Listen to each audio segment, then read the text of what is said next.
What do you do when you feel ignored? Could be at work, online, or even by your own friends. In this episode, my good coaching friend James and I get together and get real about the moments when it feels like no one's listening. We're going to swap some stories from our own lives and explore why being ignored cuts so deep, and share some strategies that helped us to turn that around, from setting boundaries with friends to persistence on stage.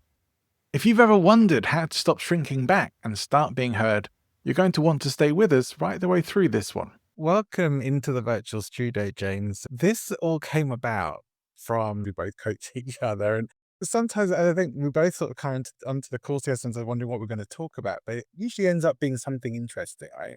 You shared the other day about reaching out to old contacts or something. You want to share more about that and this piece about being ignored? Well, yeah. One of the things that sort of led into that conversation was I'd been having a conversation with another friend about healthy boundaries with friends who don't really act like friends. And I kind of felt like people who I had good relationship with and considered to be friends Mm, weren't still showing up as friends in my life, yeah. doing things that, generally in a friendship, you think that's not really on. Just an example of that would be people who, because I live in Spain, like you do, people were coming and staying from the UK or wherever nearby to where I was living and not even letting me know they were here or not trying to arrange any kind of meetup. And I don't know, there's something about it to me. I can't really imagine being away for a week or 2 weeks, staying near to where I know one of my friends is and not even saying, "Hey, do you want to come and meet up or do something together whilst we're here? Grab lunch, coffee, whatever." And so this is what this made me think, are we really friends? If you don't act like a friend, are you? So there are times definitely where I was feeling ignored by people who were supposed to be friends. I'm thinking, well, okay, I have to draw a line somewhere with this and say, you know what, I don't think we are friends if you're not treating me like a friend. And but it led to us talking about how often we feel ignored in general. Like we're talking about having been looking for some opportunities and how now even just like certainly being over 50, you can end up feeling very ignored and left out. LinkedIn jobs. I know a friend of mine's a consultant, really clever guy in his 50s. He can't get a job because he's overqualified, but really a lot of it's down to age.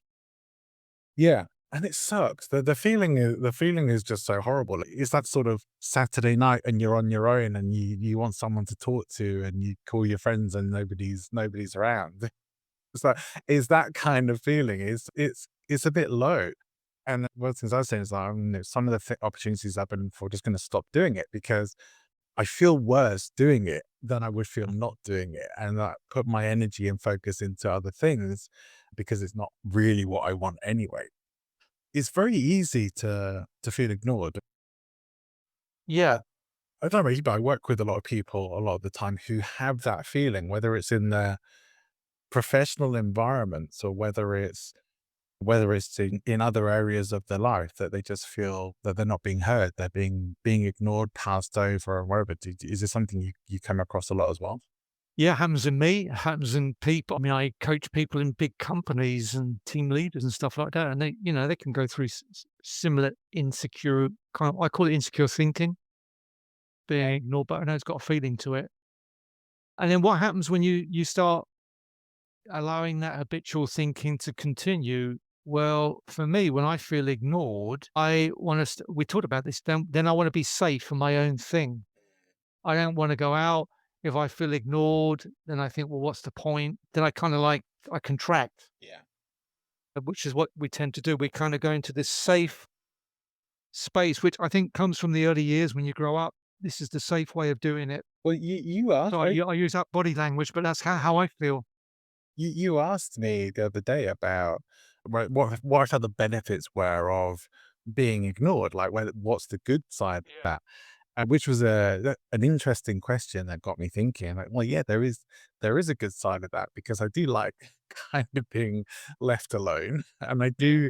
I do like is that feeling of safety. The unknown is a little scary Yeah. sometimes, and so you have that feeling of safety where things stay the same. But homeostasis or keeping things the same generally isn't good. It might feel safe on some level because it's what you know, but it's really not a good or healthy thing. But I think there are possibly are at least parts of me that don't hate being ignored, that maybe even encourage it to some degree. So there may be a little bit of internal conflict there as well. Yeah, so maybe there's a part of us that is cool about being ignored, but then the other one, the maybe the younger parts of oneself was ignored. I have parents ignored you, whatever, then you feel safe.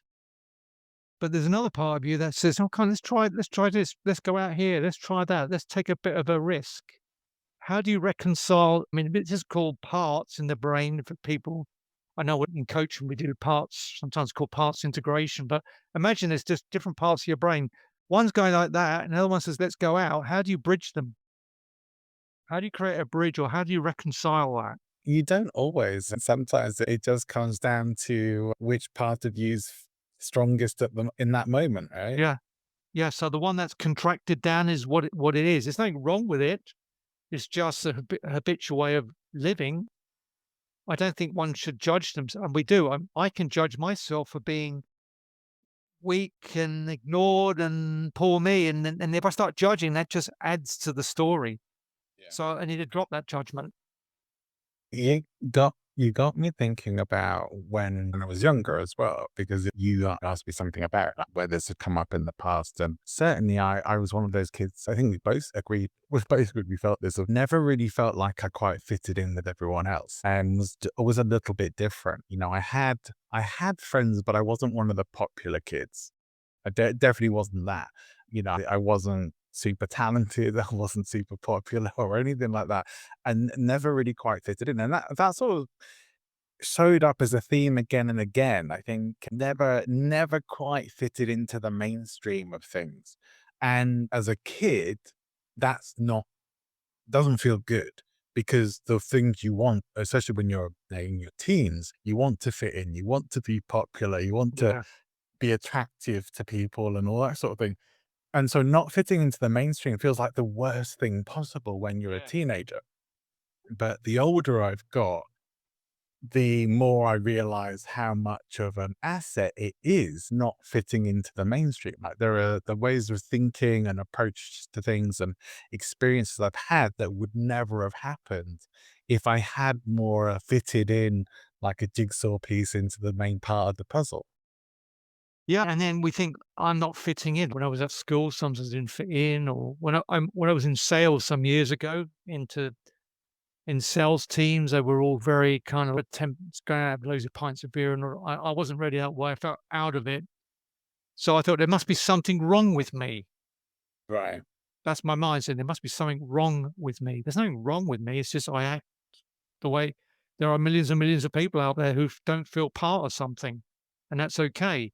But what's good about not feeling part of that sometimes? Well, I tend to sort of go deeper into things and learn things, and I wouldn't be a coach had I not had this part that goes into these deeper aspects of what is life all about, what am I about, what motivates me, and stuff like that.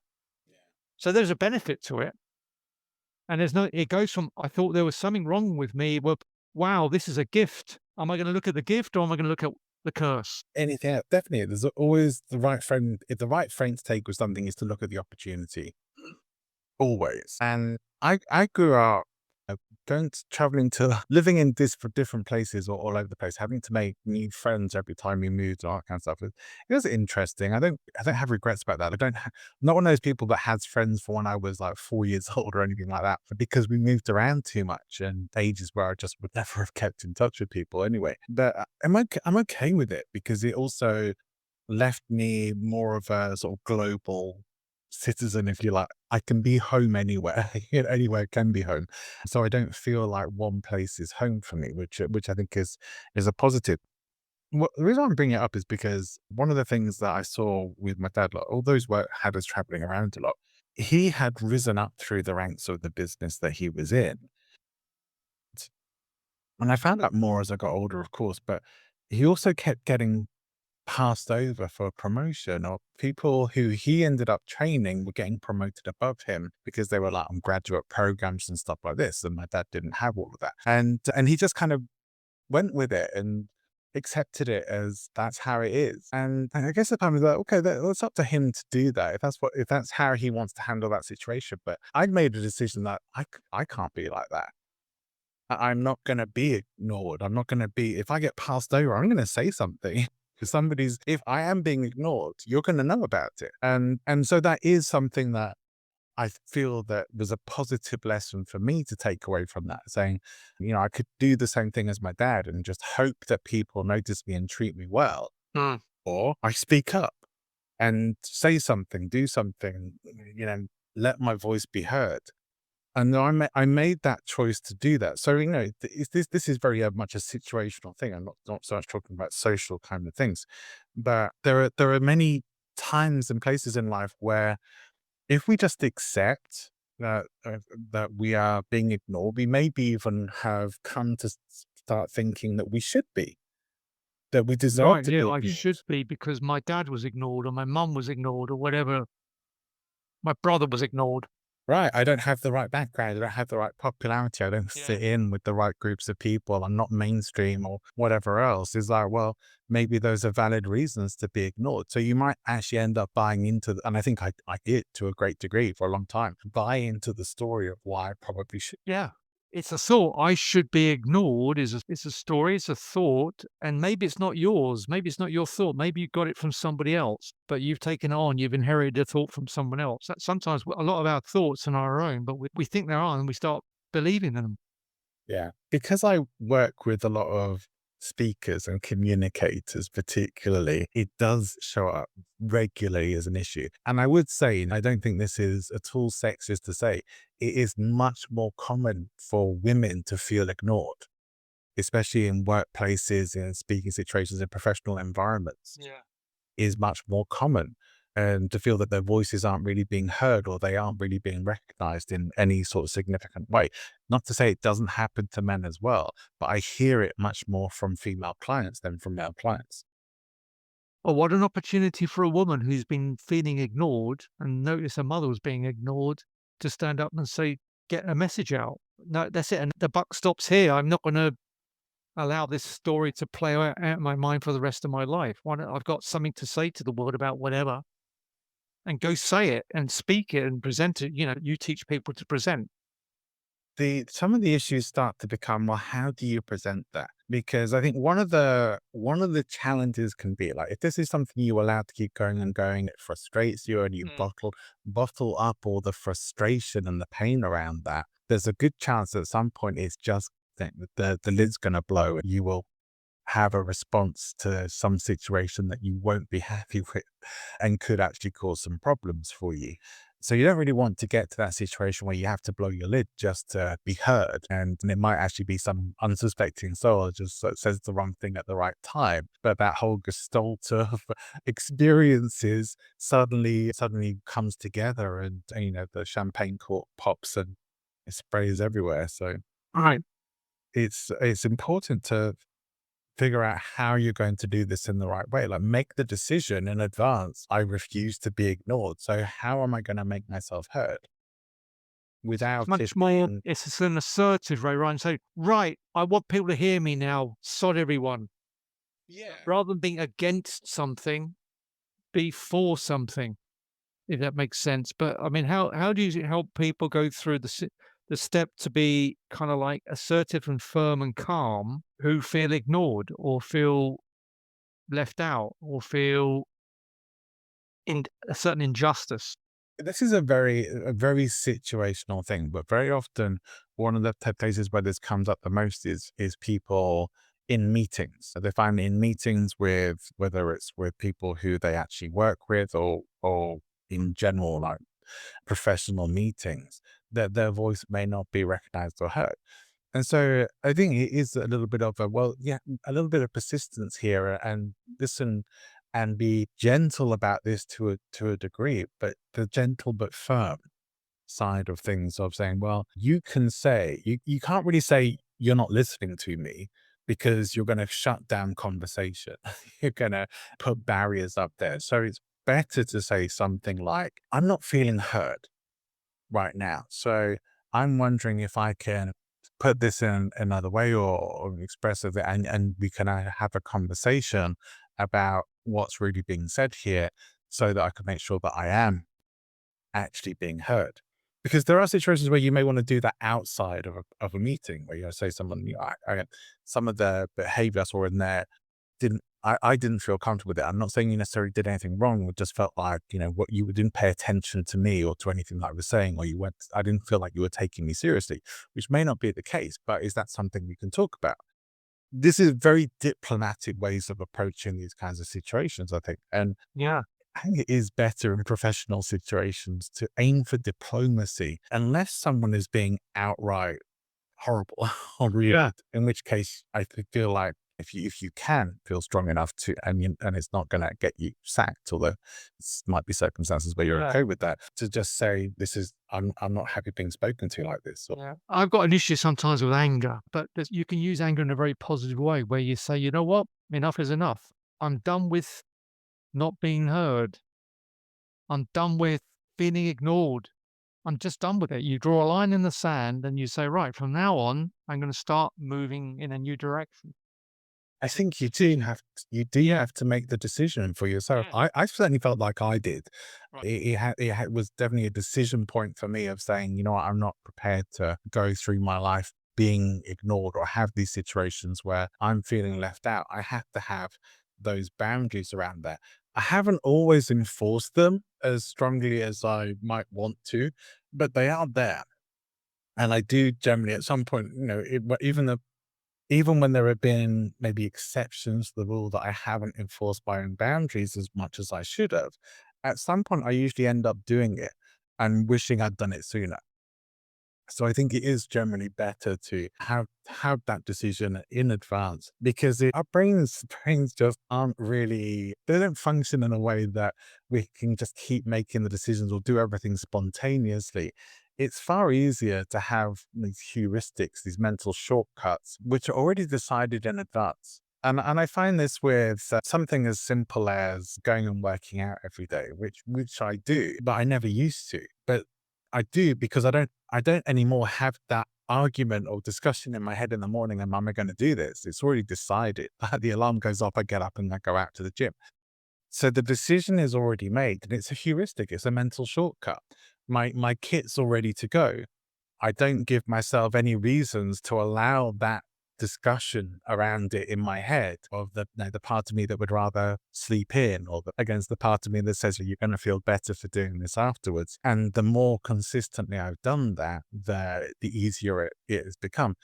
Anything where we can give ourselves these shortcuts, like, well, in this kind of situation, this is how I show up, or this is my boundary, this is my decision. It makes it easier to know exactly how you should be showing up and responding in those situations. Yeah. No, I like what you said about the making the decision to go to the gym every morning. It's easy to allow your moods to take you out. Yeah. Yeah. If you follow your mood, it's just going to sabotage you. And I know moods are strong, but whether I'm feeling in the mood or not, I decided to go. You also set the conditions up. You got your gym bag ready in the morning. You have to go looking for your stuff. So you're setting conditions up to go to the gym or whatever it is that you want to do. That's so important. But one of the big reasons in life why people don't take action is because they don't feel like it. Yeah.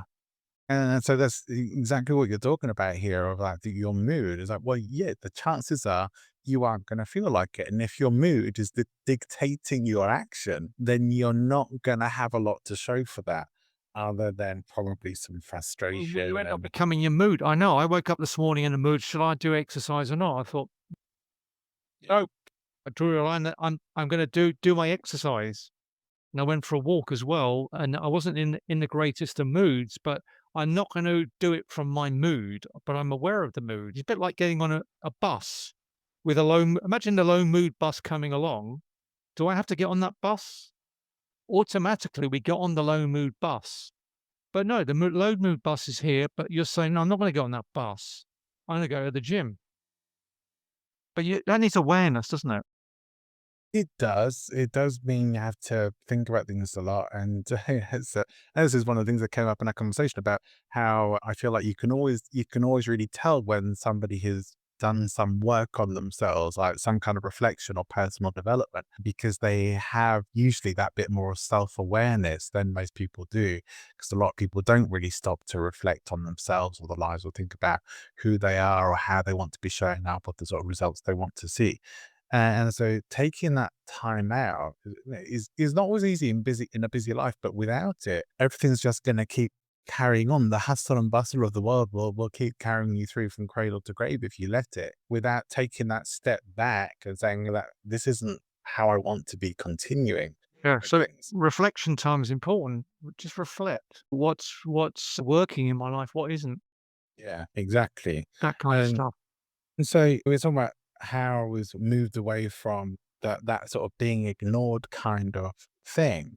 I think one of the places where I've probably felt it the most has been online, because it's very easy to feel like you're sort of shouting into the void online, posting YouTube videos or social media content all over the place. It's very easy to be ignored.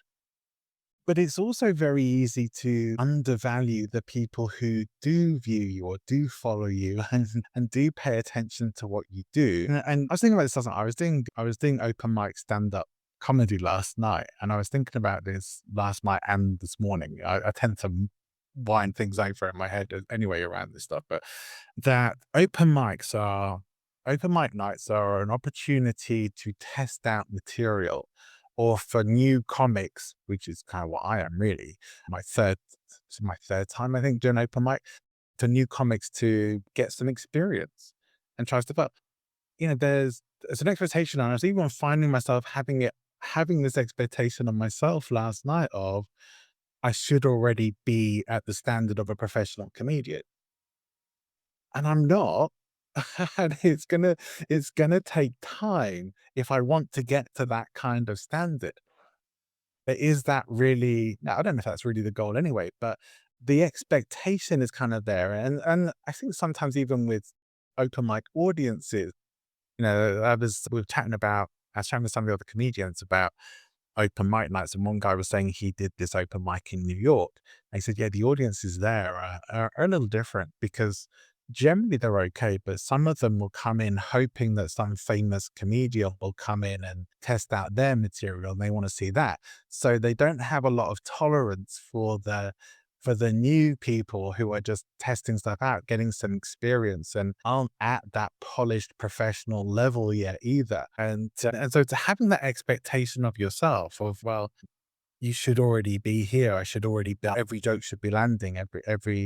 Everything should be a success. I was watching the playback I recorded the whole thing. I was watching the playback, and it's like there were a couple of groans for some of my jokes, which is okay. There was responses to everything, but it wasn't all laughs. Yeah. But yeah, there were laughs as well. And so I think, well, yeah, people weren't like falling over hysterical laughter like they had to with professional comics. But I'm being hard on myself. I got laughs. I got up and did this. Yeah, you did it. You stood up, you took action. Risk is I could have been ignored, criticized, whatever. But we worked with Harbecker, who was a platform speaker. I know he's retired now, personal development speaker. He had a quote: "Every master was once a disaster." Yeah, you don't just become a master at something in 10 minutes, and you might get ignored for the first couple of performances, but you got to keep persisting on whatever you want to do. All right, if they ignore me, they ignore me. But if you go to your old program and say, "Oh, they ignored me, I better shut down and stay safe and not go out anymore," well, And that's an old program. this is exactly it. Like the first guy who was up last night, and he wasn't the only one that this happened to, but the first guy was up, he completely bombed. His whole act bombed. Like myself, it was only his third time doing open mic. So it's like, again, probably being really hard on himself about it. But I chatted with him afterwards and said, look, we saying, oh yeah, I kind of bombed. I'm not gonna lie, yeah, you pretty much did. There's no doubt about it. No laughs, and the audience weren't quite buying into the acts and stuff. Something didn't quite land. So like everything doesn't mean that the jokes can't work. It means they may need work. Your delivery may need Yeah. work. You have to play with this stuff, tinker with it. This is what professionals do anyway.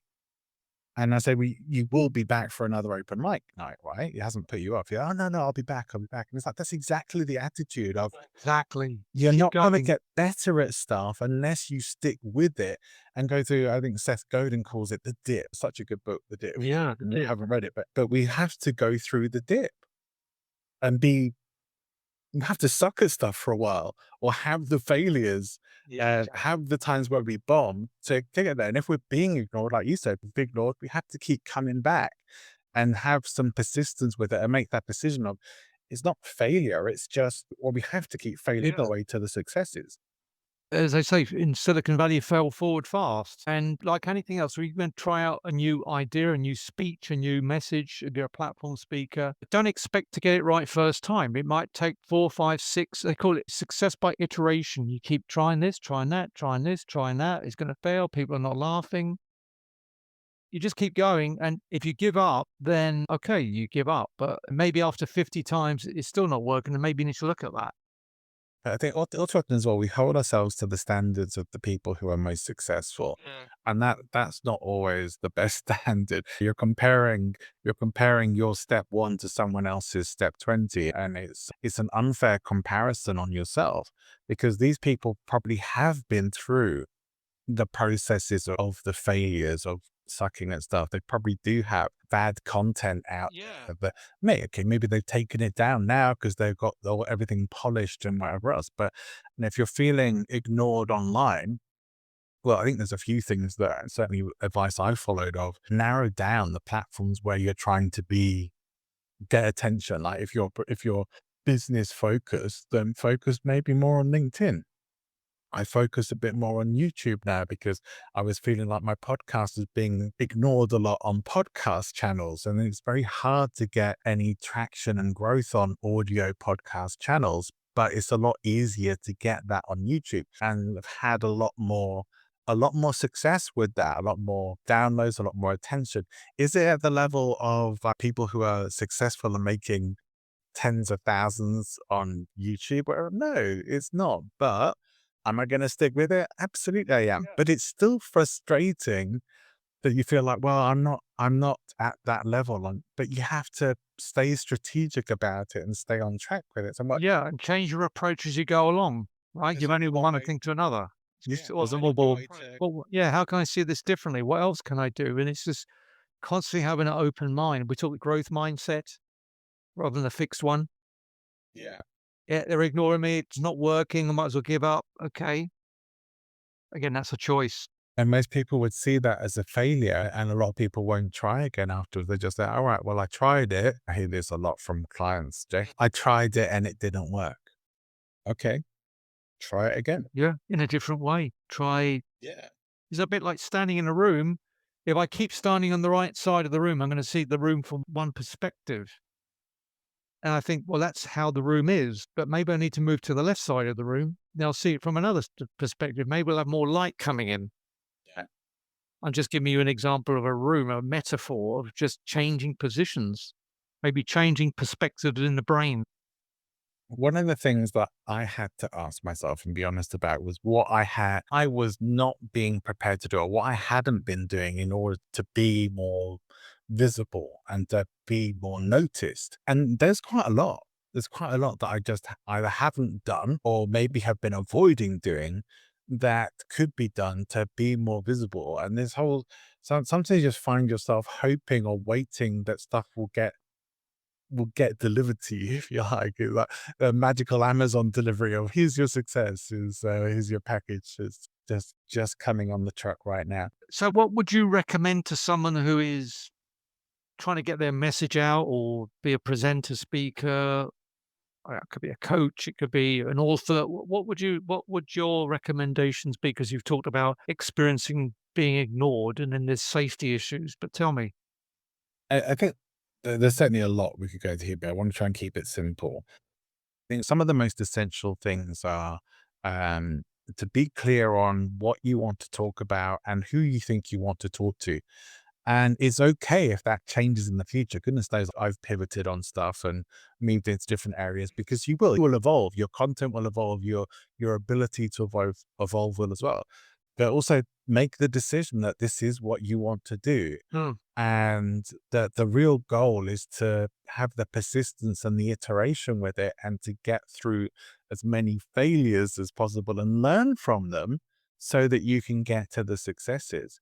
Because, do you think it's better to put out as good a content as you can manage to put out without getting perfectionist about it? Rather than just to churn out masses of content or social media posts, I think quality as best you can is mostly going to beat quantity for the great degree. But if you can get some balance between them, you can get out there and you can get heard. But one of the biggest things that slowed me down was not getting help. Was not reaching out to anyone who could have helped me or advanced me, or not making the connections, building my network, getting coaching, whatever it is. There's so many things that could have helped to progress things. You have to be strategic about it.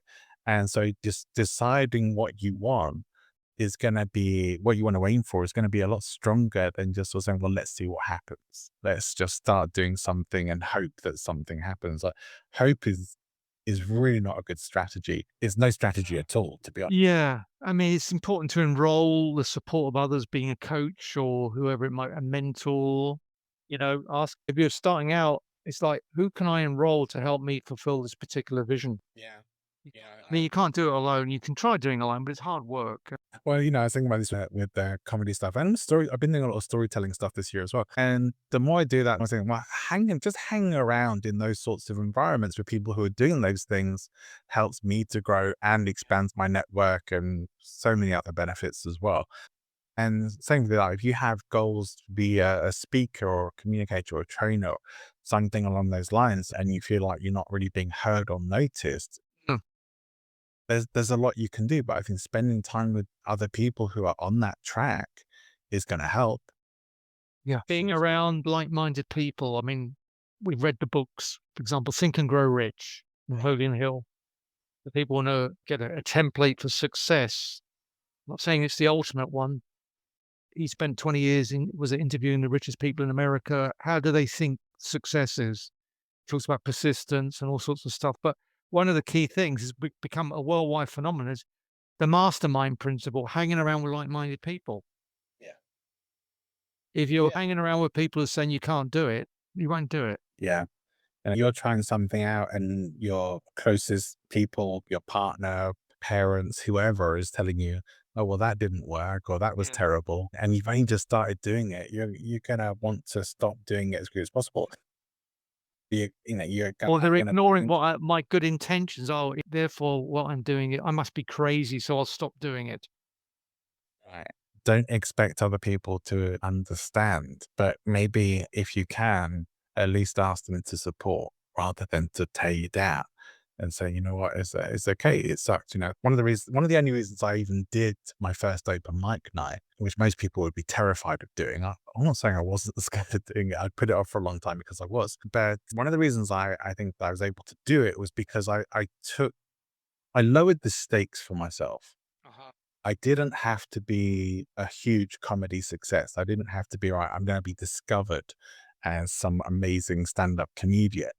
All I needed to do to be a success for me that night was to get up there and do it, because it was such a fear factor thing for me that was blocking me from doing it. So it's, parachute jump or something like that is, well, of course, you want those to be successful, but one of the biggest things that would stop people from doing it is the fear factor. And the same with this, so that, well, that's the main fear factor. If I do that, that's already a success. If I don't get any laughs or whatever else, okay, I think I'll still do it again, but at least I will have gotten up there and given this a go to take that first step.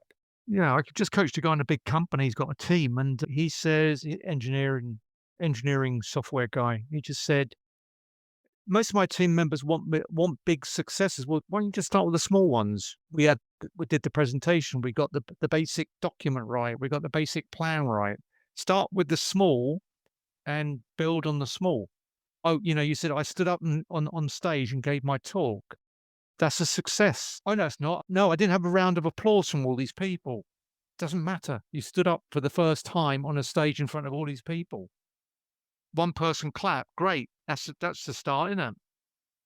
And the thing is, most people do recognize in audiences as well, whether it's comedy, storytelling, professional public speaking, whatever, they do recognize how difficult it is. And so when they see somebody maybe who does struggle with the nerves or it's their first time doing it, Mm. they get it.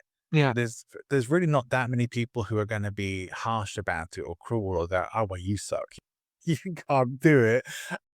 Most people are somewhat more empathetic and would be more on the lines of, well, like, oh yeah, maybe it wasn't great, but you did it. You got up there and you gave a talk. And we undervalue these little achievements too much because we all think we need to go from 0 to hero in 60. And I just, It's a common problem with people, and they're looking for perfection. Again, I'm going to Carl Becker again. He said, "Sloppy success is better than perfect mediocrity." I love that quote. Sloppy success is better than perfect mediocrity. He said, as you say, I've "Just heard that freaking, before, which just surprises me. freaking do it." Or I'd forgotten about it, but either I don't Or know which take it is. imperfect action if you want to be less, if you want to be, it's about taking, and that's a big issue with a lot of people. No, I can't start until, I mean, I do as well. And waiting is also resistance, by the way. I'll wait till the kids have finished school. I'll wait till the summer's over. I'll wait to blah, blah, blah. I do it myself at times. I notice that. But it's just be sloppy. Stand on the stage, give your first speech. If people laugh, they've laughed. If they don't, they don't. Yeah, and I think one of the biggest things that holds people back, and so one of the places that this fear factor really comes from is our fear of judgment, of negative judgment from other people. What will people say? What will people think of me? And this is very relevant to all the stuff we talked about in this chat, because those times of, should I speak up? What will people say? What will people think of me? How will they view me? They might start to view me differently. So, well, good. Do you want things to stay the same? Because you're not happy with that. So, but you might have to go through some discomfort to get there. And people generally don't want to do that. Everyone wants their easy life, their smooth ride. And They do. it ain't like that. If you want to, It's not like that. so I like the sloppy success. The sloppy success, yeah, it's a great quote, and a lot of people resonate with that. Yeah, I think it's probably a great quote to wrap this up with. So better to I have. think it came from Harbecker, but it was one of his co-speakers on stage some years back. Okay, It was an experiment. well, it could well be. It doesn't matter who it came from. That's a great quote. Sloppy success is better than perfect mediocrity. Sloppy success is better than perfect mediocrity. Just be sloppy. Get your first software product out. Get your first version of the different kind. If you've got a phone that you're developing, get the phone out or whatever. Get your first coaching program out. It's not going to be perfect. Yeah, and make the decision that you're not going to be ignored. You're going to be seen. Do the stuff that will get you noticed, get yourself heard. Because if you're waiting for it all to come to you, I can tell you this from personal experience. If you're waiting for that to all come to you, it can be a long wait for most people. There are those times. There are exceptions to this rule. There are definitely people who get spotted. Someone sees something and says, "All right, yeah, we're going to give them an opportunity," and don't resent them. Don't resent them for it. Good luck to them. But people all too often undervalue or underestimate the amount of luck that goes into a lot of people's success, because sometimes it is getting spotted by the right person or meeting the right connection or whatever else. Those things, those opportunities for success can only really happen when you are out there and being, going for sloppy success. Yeah, the more you're out there, the more lucky you get, I guess. You're bound to meet someone or someone who's got someone who knows someone who'll help you, but you put yourself out there. Stick with it, right? Yeah, And interesting. stick with I it. mean, good. By the way, I'm not perfect with any of this stuff. Let me. Right? I mean, this is what I've noticed when I've coached lots and lots of people over the many years, how most people have the similar mental dynamics of what holds them back, keeps them safe. Some of them are afraid of success. That's another one, not just afraid of failure. The biggie. Yeah, absolutely. Afraid of success, afraid of failure, but it's all that stuff that keeps you stuck. James, thank you for Andrew, it's been a good chat. continue. It has been a good chat, and I'm happy to let the audience in on what I get to experience on a pretty much weekly basis with you in our little chats. So Yeah, I like it because I don't know what we're going to talk about next, and it unfolds. And this little podcast has been a result of allowing it to unfold. It's been good, Johnny. Thanks for inviting me on. Thanks, James. Speak soon.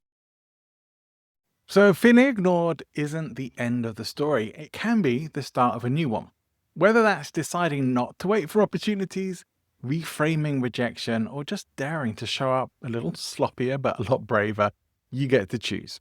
And if this conversation between James and myself resonated with you somehow, please share it with someone who you think might need the reminder that their voice matters. And if you're done waiting to be noticed, hit subscribe and join me here, because the more we speak up, the harder we are to ignore. See you next time.